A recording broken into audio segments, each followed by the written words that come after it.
The document that ended my business in Thailand was a shareholders agreement that I had drafted, paid for, reviewed, and signed.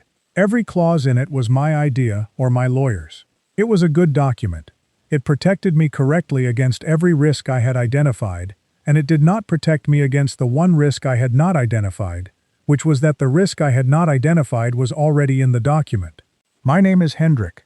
I am 64, from Hamburg, and in 2018 I opened a premium co-working space in Silom that was, by November 2021, the most profitable single-floor co-working operation in the Sathorn district.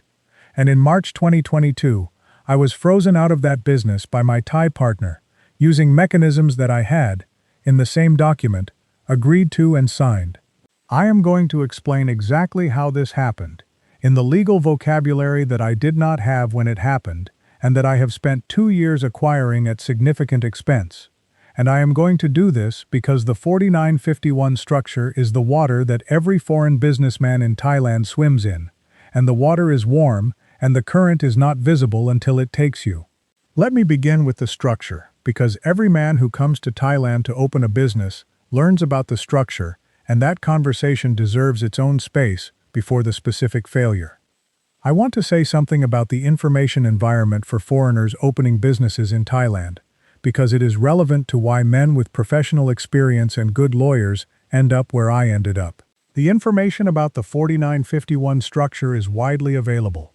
Every expat business forum, every legal website, every introduction session run by the various chambers of commerce in Bangkok covers the nominee structure, explains the Foreign Business Act, and names the risk.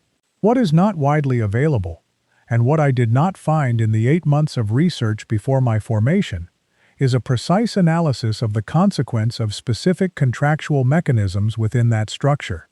The forums discuss the structure in the language of categories. You can own 49%, you need a nominee, you should have a shareholders agreement, you should protect your operational authority. They do not, in my experience, discuss what happens in the precise scenario of a profitable company with a shotgun clause and a nominee who wants to exit on her terms. That scenario requires legal vocabulary that most business people do not have, and that most forum discussions do not provide, and the gap between I know about the 4951 structure, and I know what Clause 14 does in the scenario where my business is working, is approximately 9.8 million baht wide, and I crossed it. Let me begin with the structure, because every man who comes to Thailand to open a business learns about the structure, and every man believes he has handled the structure correctly, and some of them have and some of them have not. And the difference between the two groups is not intelligence or diligence or the quality of their lawyers. The difference is a specific clause in a specific section of the agreement, and whether that clause exists, and what it says, and whether the man who signed it understood what it said at the level of consequence rather than the level of language. Thai law does not permit a foreigner to hold majority ownership of most types of business. The permitted foreign maximum, in the category I was operating under, is 49%. The remaining 51% must be held by Thai nationals. These Thai nationals are, in most foreign-owned businesses, nominees. They hold the shares on paper, they receive a nominal dividend, and they exercise no operational control. The shareholder agreement is the mechanism by which the nominal ownership is separated from the operational authority, and a well-drafted shareholder agreement can create a structure in which a foreigner holding 49% has, in practice, complete operational control of the business. My agreement did this. My agreement also contained, in Clause 14, a deadlock resolution mechanism that I want to describe precisely, because Clause 14 is what the document came down to in March 2022. I came to Thailand in 2016 after 22 years in corporate real estate consulting in Hamburg, which is relevant because it means I arrived with a professional understanding of property, leases, fit-outs, and the economics of commercial space utilization. I should give you Hamburg first, because Hamburg is what made Bangkok possible, and Hamburg is what made Clause 14 so specifically humiliating. In corporate real estate consulting, you spend 22 years advising companies on how to structure agreements so that their interests are protected. And the core of that advisory work is exactly what I failed to apply to my own situation, reading the document for consequence rather than language. I advised on approximately 340 lease agreements across my career. In about 60 of them, I identified clauses that would have produced outcomes the client had not foreseen. And in every one of those 60 cases, I was able to say, this language gives the landlord or the partner a right that you do not want them to have. And here is what happens if they exercise it. That is the service. That is the thing I was paid for. And in Bangkok in 2017, reading my own shareholders agreement with my own lawyer, I failed to do it for myself, because I had decided that the 4951 structure was a known and managed risk, and that the specific implementation of the deadlock mechanism was standard, and that standard meant safe. Standard does not mean safe. Standard means common. Uncommon does not mean safe either. Nothing in a legal document means safe, except the specific consequence of each clause read against every realistic scenario. And I read mine against the scenarios I had imagined, and not against the scenario I had not imagined, which is the scenario where the business was profitable and the person with the majority used the deadlock mechanism to buy me out below value. That is the scenario that Clause 14 was built for, and I had the professional experience to see it, and I did not. I came to Thailand in 2016 after 22 years in corporate real estate consulting in Hamburg, as significantly undersupplied at the premium end. Good infrastructure, high-speed connectivity, private offices, meeting rooms with AV, service staff, and I identified Selim as the correct location because Selim and Sathorn together contain the highest concentration of international businesses in Bangkok, and because the BTS connection means that a professional in any of 6 surrounding districts can reach it in under 20 minutes. I ran the numbers correctly. The model predicted break-even at 63% occupancy. We broke even at 62% in month 14. I am telling you this with a specificity that may seem like self-justification, and it is not. It is the foundation for the correct understanding of the failure, which is that the business worked, and what the business being profitable did was make it a target for the legal mechanism that ended it. The market analysis was right. The execution was right. The failure was in the document, which is to say, it was in the agreement between me and a system of law that I had not fully read. I hired an excellent local accountant named Kun Ratana, who has been honest with me from the first meeting and who, when the March events occurred, told me plainly that she had been afraid of Clause 14 since the day she read it, and had not said so because she was not the lawyer and because I had seemed so confident.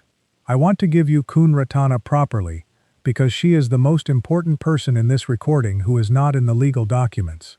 She joined the business in 2019, referred by a contact in the Hamburg Expat network in Bangkok, and she is 46, from Nonthaburi, with a background in international accounting and a mind for numbers that I recognized immediately as similar to my own, which is to say, analytical and conservative and inclined toward pessimistic scenarios. She produced our management accounts monthly with the consistency and accuracy of a very good machine, and she flagged things, a spike in utilities, a supplier invoice that looked misaligned with delivery records, a rental escalation clause I had not noted, with the specific attention of someone who reads the details on behalf of clients who have stopped reading the details themselves. When she told me, in April 2022, that she had been afraid of Clause 14 since the day she read it, I said, "Why didn't you say something?" And she said, with the exactness she uses for everything, "You were the expert on agreements, not me. My job was the numbers. You never asked me to read the agreement." I have thought about that statement across 2 years and I have concluded she was right on every point. She was not the lawyer. I was the expert on agreements. I had not asked her. And she is also, as she would agree if I raised it, the only person in my professional orbit in 2017 who had the specific orientation, reading everything, including the things she was not asked to read, that would have noticed what I missed. I did not ask her. The sentence, "You never asked me to read the agreement," is the second most expensive sentence in this recording. After the sentence, "The risk I had not identified was already in the document," and the two sentences are related, and the relationship is, ask the people around you who read things. I hired an excellent local accountant named Kun Ratana Maitai. Partner was Arune. She was 37 when we began. Introduced through a network of expat businesses, as a woman, with connections in the Bangkok commercial property world, and with a history of successful nominee arrangements with two previous foreign businesses that had ended cleanly and without dispute. I want to describe Aruni honestly, because she is not a villain in this recording, and I want to be clear about that before I describe what she did. She was, across 4 years of our business relationship, professional, reliable, and entirely within her legal rights at every single moment. She signed the documents I asked her to sign. She attended the board meetings she was required to attend.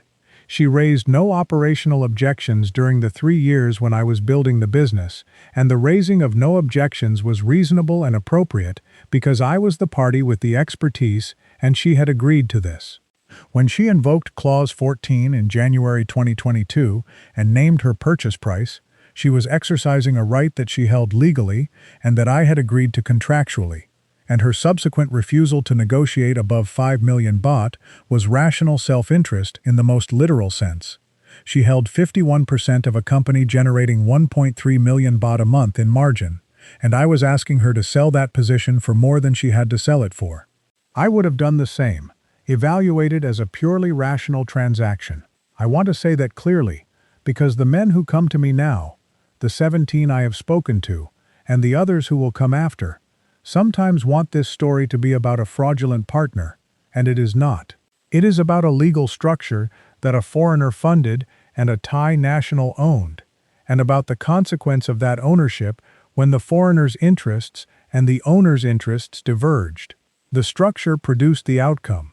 Arune was the structure's instrument, and she was also a person doing what the structure permitted her to do. And those two descriptions are both complete and both true.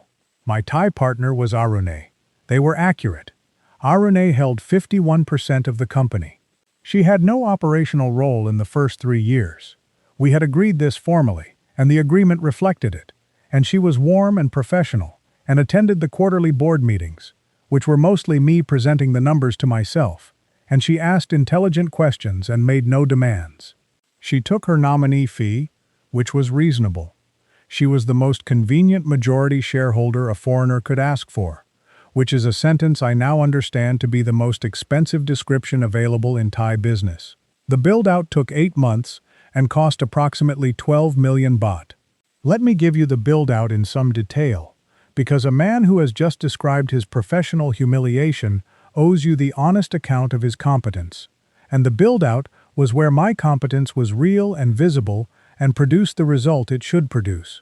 I sourced the space in April 2018, a full floor in a building on Selam Road, 1,200 square meters, a 5-year lease with 2 renewal options, negotiated at a rent I know to have been below market for the grade of space because I negotiated it myself, and I know what I was looking at.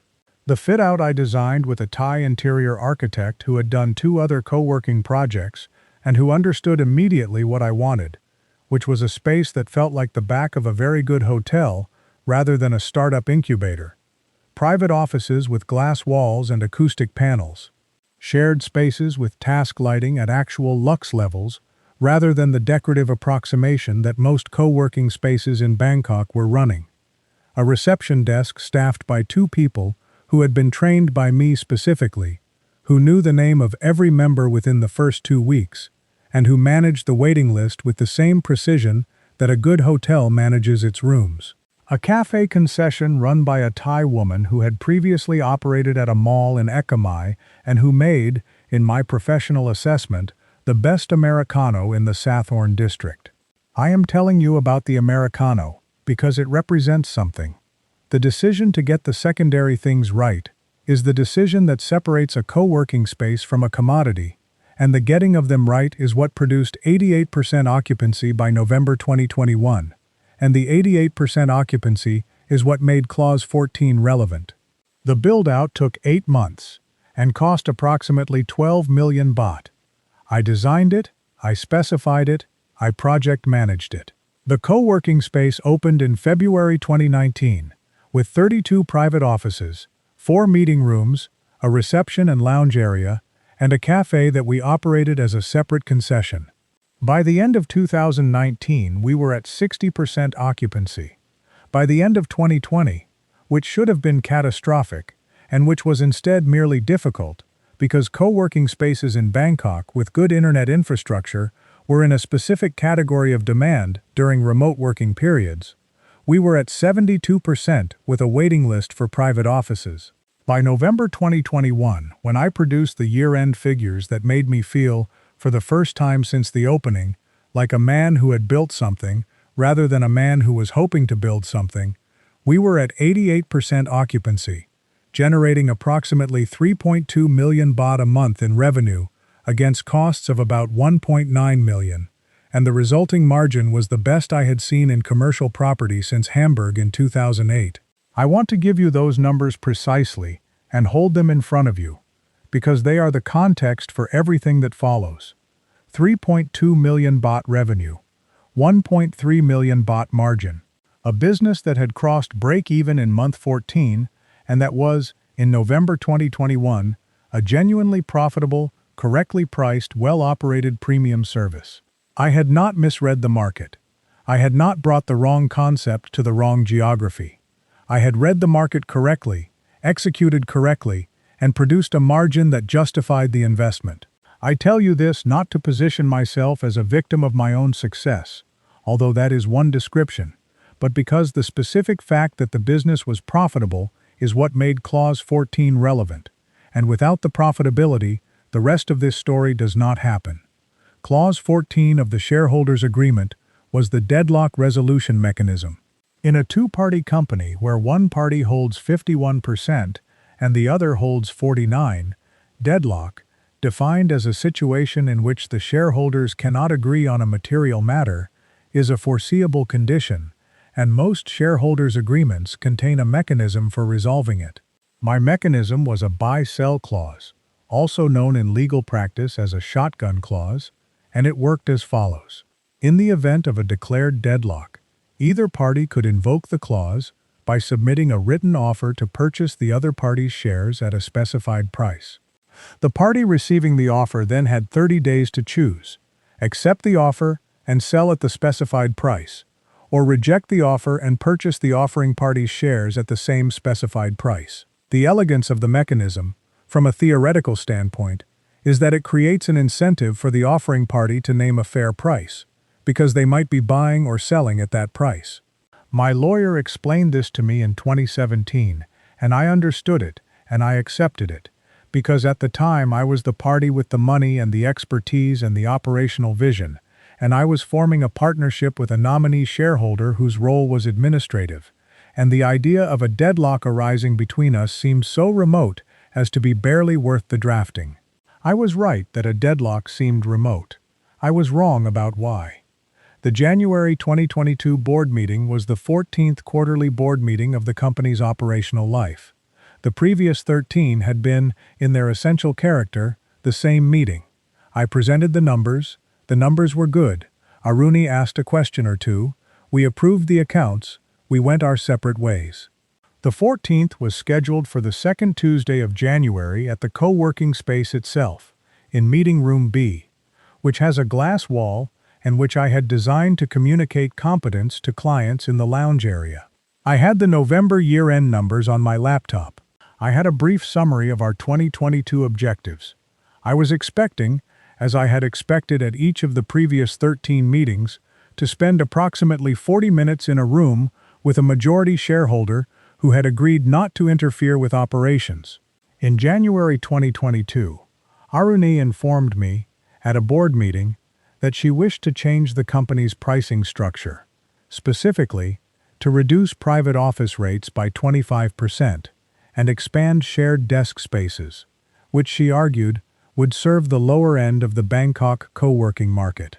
I explained that this would reduce monthly revenue by approximately 800,000 baht, and that the shared desk segment was already served competitively by 3 other operators within 500 meters. She said she had done her own analysis and that she disagreed. I said I would produce a detailed market analysis within 30 days. She said she was invoking Clause 14. I asked her to clarify.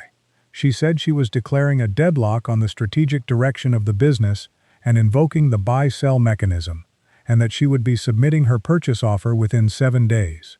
Her written offer arrived on the 19th of January, 2022. She offered to buy my 49% for 4.2 million baht. I want to give you my response to that number, because my response was the second mistake in a story that had already made one fatal one. My reaction was that the offer was grotesquely low. 4.2 million baht for 49% of a business generating 1.3 million a month in margin, and that I would reject it and invoke my right to buy her 51% at the same price, which would give me 100% of the business for a total of approximately 8.6 million baht, which at the margin we were generating would repay itself in under 7 months. I called my lawyer. My lawyer said, "This is correct in principle, and I need you to understand one thing." He said, "The price she has set will give you the right to buy her shares, but you cannot hold majority ownership in this company.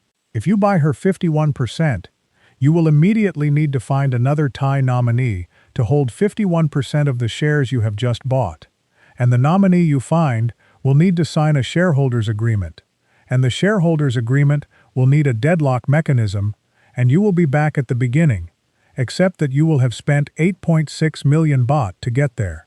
I said, "What if I reject the offer?" He said, "Then she buys your 49% for 4.2 million baht, and she owns the company, and you leave." Those were my options.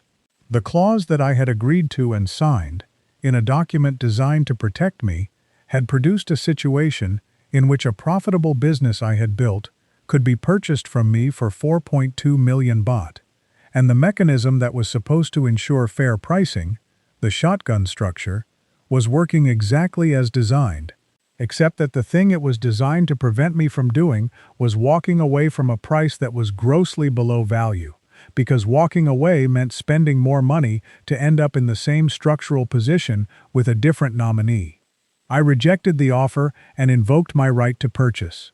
I was advised by a second lawyer, a specialist in commercial dispute who charged me 120,000 baht for 2 consultations, that I had 2 additional options, both of which were available, and neither of which he recommended. The first was to challenge the declaration of deadlock, to argue that the price dispute did not constitute a genuine deadlock within the agreement's definition. He said this argument had a reasonable chance in court and an uncertain timeline, and that uncertain timeline in Thai commercial litigation means somewhere between 1 and 4 years, during which I would be unable to operate the business freely, my occupancy would decline, and the enterprise value I was trying to protect would decrease with each month of uncertainty. The second option was to negotiate, to approach Arani and propose an alternative purchase price. I met with Arani twice over 3 weeks in February 2022. She was polite, professional, and unwilling to move above 5 million baht for my 49%. I rejected that as well. I should tell you what the mechanics of the counter purchase actually looked like, because the mechanics are where the specific impossibility of the situation becomes visible, and because the legal theory is insufficient without the practical sequence. When I rejected Arani's offer of 4.2 million baht, I exercised my right under Clause 14 to purchase her 51% at the same price, 4.2 million baht. My lawyer confirmed this was valid and filed the necessary notices. I arranged the funding, and then my lawyer said, "When the transfer completes and you hold 100% of the shares, you will be in breach of the Foreign Business Act, as a foreigner holding majority in a restricted category. You have 30 days to cure the breach. Curing the breach requires transferring at least 51% of the shares to Thai nationals. Those Thai nationals will need to sign a shareholders agreement. The shareholders agreement will need a deadlock mechanism. And we will be at the beginning, except that you will have spent 8.6 million baht to arrive at the same structural position, with a nominee who has had time to observe what the structure is worth. I want to note that, with a nominee who has had time to observe what the structure is worth, is not a paranoid addition, it is a consequence. A person who has watched a foreigner spend 14 million building a business that produces 1.3 million a month in margin, and who has watched that foreigner spend more money to buy himself back into a 49% position, will have specific and correct information about the value of the 51% they are about to hold. The counterparty in the new arrangement will have watched the negotiation that preceded their involvement. I decided that spending 8.6 million baht to recreate a more informed version of the same problem was not a rational allocation, and I accepted the exit. This was correct, and it was also the most painful correct decision I have ever made. In March 2022, I made the calculation that I have since described to 17 men in Bangkok who have come to me with the same structure and the same question. Let me give you the 2 meetings in February, because they are instructive in a way that the legal analysis is not. The first meeting with Arani was at a coffee place in Selim Tower that I had suggested because it was neutral and because I wanted the conversation to be between 2 business people rather than in the building where I was currently watching the space I had built continue to operate without my operational authority. She arrived on time, which she always did. She ordered a tea. She was dressed as she always dressed at board meetings, professionally, not expensively. She had a folder. I had a folder. I presented my valuation analysis, revenue, margin, occupancy, comparable transactions in the Bangkok co-working market, which produced a range of 20 to 25 million baht for the company as a whole, and on that basis my 49% was worth between 9.8 and 12.2 million. I said I would accept 9 million for my 49% and would relinquish all operational claims. She looked at the analysis and said she appreciated the thoroughness and that her offer remained at 4.2 million. I asked her what analysis she had used to arrive at 4.2. She said it was her assessment of the value she was receiving, which is not an analysis, it is a declaration of intention, and I want to note that she said it without defensiveness, because she did not need to defend it, because the law did not require her to. The second meeting, a week later, was shorter. I raised 4.5 million. She declined. I raised 5. She declined. I said, "This business makes 1.3 million a month." She said yes. I said, "You are buying 49% of it for less than 1 month's margin." She said, "I am buying it at the price available to me under the agreement." This is what cold legal clarity looks like from the other side of the table. She was entirely correct. I went back to my lawyer. In March 2022, I made the calculation the business was worth, on a conservative multiple of its monthly margin, somewhere between 20 and 25 million baht at the time of the dispute. 4.2 million was 17% of the low valuation. I could spend 3 years in litigation, losing occupancy and value each year, at a legal cost I estimated at 800,000 baht at minimum, with an outcome that my lawyer characterized as uncertain. Or I could accept the 4.2 million, walk away in 30 days, and preserve my capacity to build something else. I accepted. I received the payment in April 2022. I had invested approximately 14 million baht across the capital injection, the fit-out, and 3 years of working capital. I recovered 4.2. The difference, 9.8 million baht, is the cost of Clause 14, and Clause 14 cost nothing to write and nothing to sign, and was in the document from the beginning. The space is still operating. I walk past it occasionally, because it is in the Selim district, and I still work in that district, and the signage has been changed. A new name, a different font, the color scheme shifted, but the fit-out is the same fit-out. My fit-out. The acoustic panels and the task lighting at the correct lux level, and the glass-walled offices. Last month I walked past at about 7 in the evening, and the lounge was lit, and there were perhaps 6 people in it, and somebody was having a meeting in meeting room B, which is the room with the glass wall that faces the lounge. I stood on the pavement for perhaps 30 seconds. I was not doing anything. I was not performing some emotion for the benefit of the recording. I was simply looking at a room I had designed that was working exactly as I had designed it to work, which is producing the quality experience for the user that I had specified. And that quality is not Aruni's contribution, and it is not the new ownership's contribution, it is my contribution, and it is functioning in my absence. And the functioning in my absence is both the validation of the design and the purest possible form of the loss. And I noticed both of those things on the pavement in about 30 seconds, and then I walked on, because there was nowhere useful to go with either of them. And Bangkok is a city in which there is always somewhere you could be going, and I went there.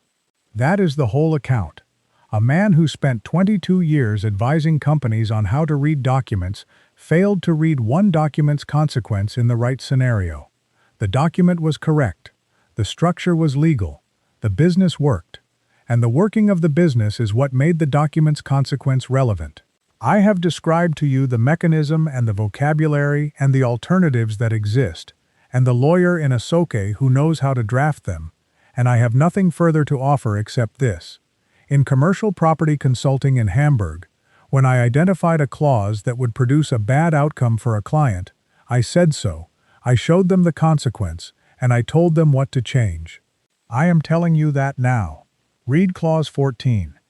Every one of you who has a business here, or is forming one, or is thinking about forming one, read the clause that resolves the deadlock. Ask your lawyer, if my partner invokes this clause at a price I consider unfair, what is my realistic option? If the answer requires you to spend significant capital to recreate the same vulnerability with a better informed counterparty, change the clause. The changing costs less than you think and more than you might have spent, and the alternative costs exactly what it cost me. I am in Bangkok. I am 64. The consulting practice is profitable, and on the pavement in Siloam on a Tuesday evening, I can look through a glass wall at a room I built that is still working, and I can walk on, and the walking on is what is available to me, and it is, I have decided, enough to build from. I want to give you the vocabulary, because the vocabulary is the most useful thing I can leave you with, and because I did not have it when I needed it. I should also tell you about the different structure that I used for the consulting company, because the different structure is the specific practical thing that changes the equation for some types of foreign business in Thailand.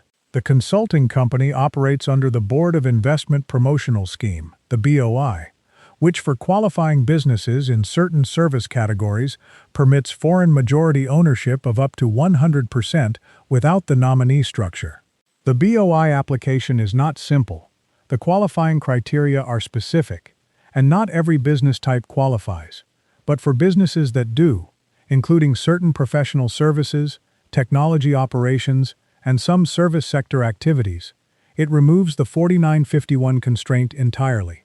I spent 9.8 million baht in 2017 and 2022, partly because I did not explore whether my co-working business qualified for BOI promotion, which it likely would not have, but which I did not know because I did not ask.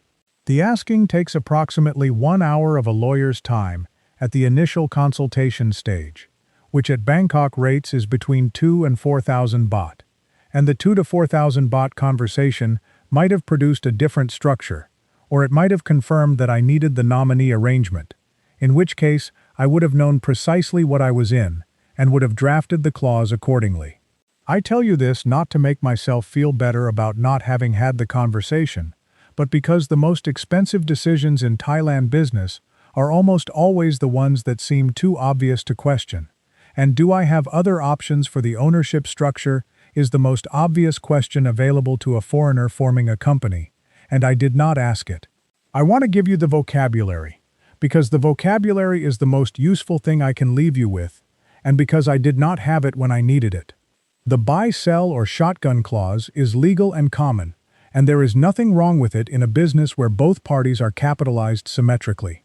The problem arises in the Thailand context because the foreigner is, almost always, the party with more capital and more operational investment, and the nominee is the party with the legal majority. This asymmetry means that a shotgun clause will, in a dispute, be triggered by the majority party at a price that the majority party can afford, and that the minority party cannot easily counter without facing the structural impossibility of Thai business law. The foreigner can exercise the right to buy, but cannot exercise the resulting ownership without immediately recreating the same vulnerability. If you are in Thailand and you have a Thai nominee in a business, and your shareholders' agreement contains a buy-sell mechanism, I want you to read that mechanism with the following question in mind. If my nominee declares a deadlock and names a price I consider unfair, what is my realistic option? If the answer is unclear, you need a different clause. The alternatives that do exist: mediation requirements, mandatory valuations by an independent third party, minimum price floors reference to audited financial performance, are not exotic legal instruments. They are standard corporate protections. And a lawyer who drafts a 4951 agreement for a foreign business owner in Thailand, and does not include at least one of them, is not drafting a protective document. They are drafting a document that protects the structure of the law. What I have now is a consulting practice. Let me give you the 18 months after April 2022, because the recording should not end at the exit.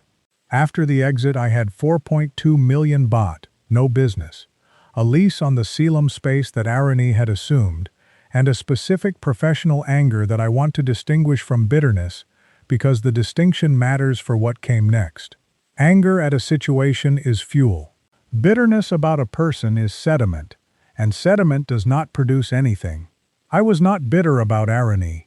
I was angry at a structure that I had not understood fully, and at myself for not understanding it, and at the legal and advisory ecosystem that had produced the document without flagging the consequence I have described. I spent 6 weeks after the exit doing the thing that I should have done before the agreement was signed, which was to read the existing literature on 4951 nominee structures, shotgun clauses, and business exit mechanics in Thai commercial law. And the 6 weeks of reading produced a map of the territory that would have been directly useful in 2017, and that was, in 2022, an education I had paid 9.8 million baht to receive. I mapped the known failure modes.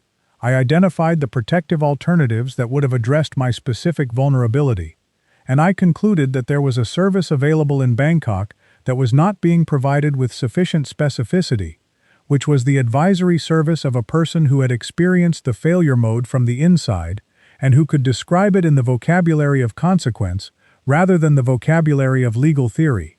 I registered a consulting company, a different structure this time, which I will come to, and I began taking meetings with foreign businesses entering Bangkok who were in the pre-formation stage. The first client was a Swede who wanted to open an architecture practice. The second was an Australian who wanted to operate a food and beverage concept in Ekamai. The third was a Belgian who wanted to do what I had done, specifically a co-working space, high-end, corporate clients, Selam or Sathorn.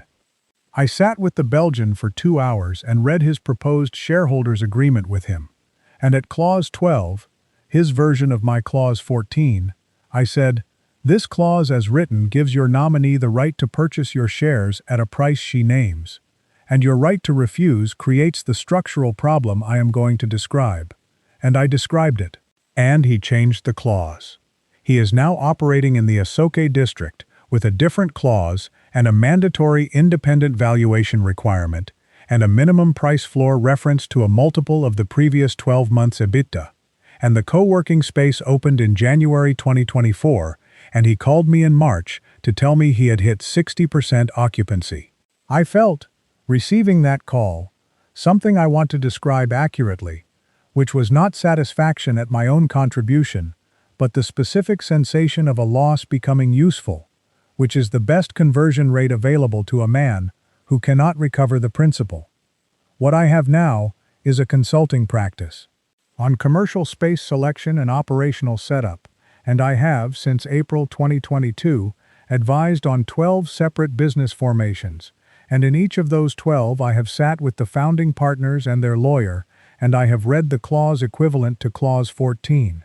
In 9 of the 12, the shotgun mechanism had no minimum valuation protection.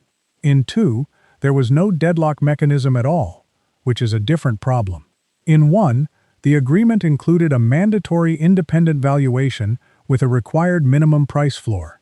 That agreement was prepared by a lawyer in Asoke, whose fee was 80,000 baht more than the lawyers who produced the standard documents. 80,000 baht more. I spent 9.8 million baht because I did not spend 80,000 more in 2017. In some documents, there was no buy-sell mechanism. In two, there were shotgun clauses that would have produced exactly my situation, and in both cases, I was able to say, "This clause as written can be used against you. Here is what we change." Both clients changed it. Both are still operating. I tell you this not as a success story, but as the most honest accounting I know how to make. I spent 9.8 million baht learning something I could have been told for free, and I am now giving it to you for free, and it will not help the men who do not take it seriously, and it will save the men who do, and the difference between those two groups is the only real question in Thailand business. Let me end with the number that actually matters, which is not the 9.8 million baht I lost, but the 80,000 baht that would have prevented it. The lawyer in Asoke who drafts the agreement with the mandatory independent valuation requirement charges, for a shareholders agreement of this type, approximately 250,000 baht more than the standard boutique firm. In my case, that 250,000 would have been the fee for the protective clause. Against an investment of 14 million baht in a business that I knew would be profitable, 250,000 baht is less than 2% of the capital deployed. The calculation is this: if you are investing more than 5 million baht in a Thai business, and you are in a 4951 structure, the cost of a properly protective shareholders agreement, one with a mandatory independent valuation, a minimum price floor, and a mediation requirement before any deadlock mechanism can be invoked, is the cheapest insurance you will ever buy, and the likelihood of needing it is directly proportional to how well your business performs. The better the business does, the more valuable the clause is. I needed mine in month 41, when the margin was 1.3 million a month. I would not have needed it in month 6, when I was still building toward break-even. The clause protects success, not failure, and the people who most need the clause are the people who least expect they will need it, because they are building something that works.